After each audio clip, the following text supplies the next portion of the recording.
बेटियां कितनी प्यारी होती हैं। मैं ना घर में बैठा था, फरागत थी, तो मुझे इस खेल का नाम नहीं याद कि बच्चे क्या खेल रहे थे। वो पर्चियां डाली थी, एक पर्ची पे लिखा था बादशाह, एक पे लिखा था वजीर, एक पे लिखा था काजी और एक पे लिखा था चोर।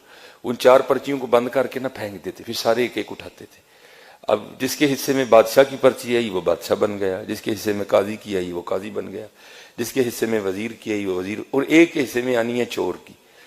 तो फिर जिसके हिस्से में चोर की पर्ची आनी है उसके लिए फिर बड़े सख्त मामला आते हैं। बादशाह सलामत उसको जो चाहे हुक्म दे। अब जो मेरा बड़ा बेटा है उसने क्या किया हुआ है, उसने पर्ची को ना थोड़ा सा फाड़ दिया है बादशाह वाली को।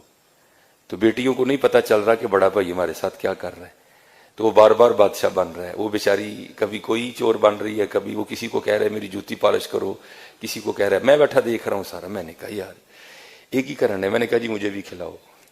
एक को ड्रॉप कर दिया, तो फिर वही वाला काम मैंने किया। मैंने पर्ची तो नहीं फाड़ी, लेकिन मैंने बादशाह वाली पर्ची पे ना पेन से निशान लगा दिया। अब 2-4 बार बादशाह बन के मैंने उसे खूब काम करवाया। तो मैंने कहा चल यार उन बच्चियां भी बादशाह बनाइए।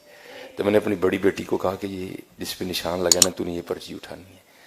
अब बादशाह वाली उसने उठा ली, तो मेरे हिस्से में आ गई चोर वाली पर्ची।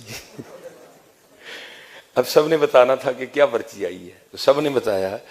तो एंड पे ना मुझे सारे कहते हैं जी बाबा आप क्या बने हैं। तो मैंने कहा जी मैं चोर बना, मैं हुजूर के मिंबर पे बैठा हूं, मैं झूठ नहीं बोलूंगा। मेरी छोटी बेटी रो पड़ी और मेरे गले लग के कहती मेरे बाबा चोर नहीं है।